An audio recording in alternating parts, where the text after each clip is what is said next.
కష్టార్జితం. రామచంద్రపురంలో సోమయ్య అనే రైతు ఉండేవాడు.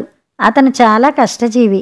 తనకున్న 4 ఎకరాల పొలంలో చాలా కష్టపడి మంచి పంట పండించేవాడు. అదే అతని ఆదాయం. సోమయ్యకు రమ అనే పెళ్ళిడికొచ్చిన కూతురుంది.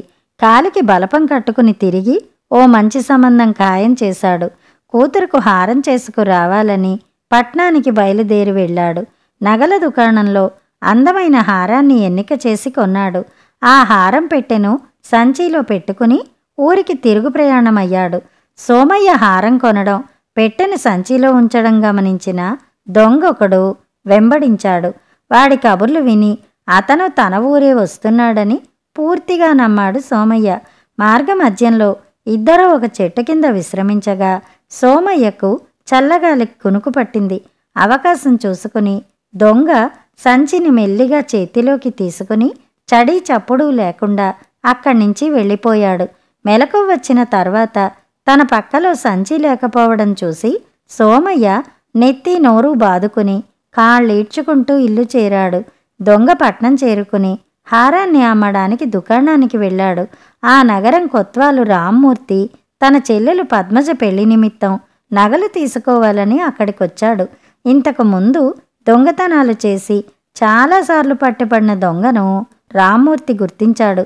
చేతిలో నగను చూసి వెంటనే వాడిని పట్టుకుని రక్షక భట్లకు అప్పచెప్పి కారాగారంలో వేయమని చెప్పి హారం మాత్రం తన స్వాధీనం చేసుకున్నాడు. తళతళ మెరుస్తున్న కొత్త హారాన్ని చూసిన కొత్వాలు రామ్మూర్తికి దురాశ కలిగింది. ఆ హారాన్ని తీసుకెళ్లి చెల్లెలు పద్మజకిచ్చి దాని కథంతా చెప్పాడు. పద్మజకు కాబోయే భర్త పేరు హరినాథ్. అతనిది రామచంద్రపురం. అతను పొద్దుటూరులో ఉద్యోగం చేస్తున్నాడు. తండ్రి స్వగ్రామంలో ఉంటూ తోటలు ఆస్తి చూసుకుంటుంటాడు.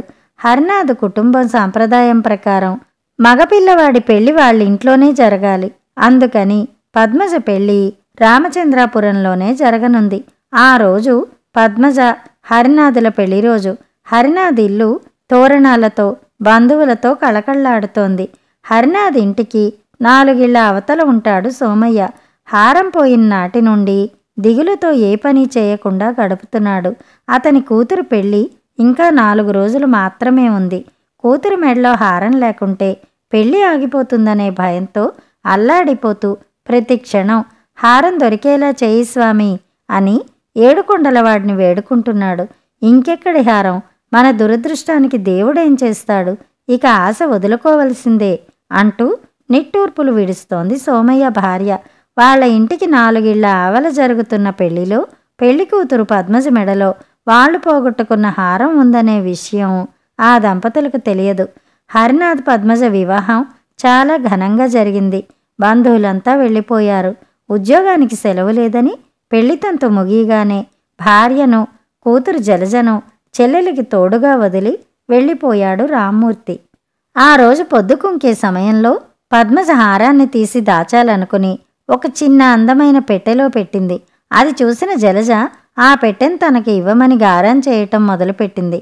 పద్మజ ఆ పెట్టెను జలజకిచ్చి ఇంటి బయట మంచంపై కూర్చుని ఉన్న హరినాథ్ను చూపించి పెట్టెను తీసుకెళ్లి మామయ్యకివ్వు, బీరువాలో పెడతాడు అంది. పెట్టెను తీసుకుని జలజ గడప దాటింది.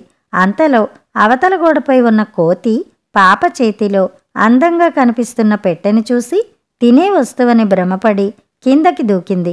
ఎదురుగా కోతిని చూడగానే జలజ భయంతో పెట్టెను విసిరేసింది. హారం మెరుస్తూ పెట్టె నుండి బయటపడింది. వెంటనే కోతి హారాన్ని తీసుకుని గోడ దూకి వెళ్ళిపోయింది. తర్వాత కోతిని గుర్తించడం ఎవరికీ సాధ్యం కాలేదు.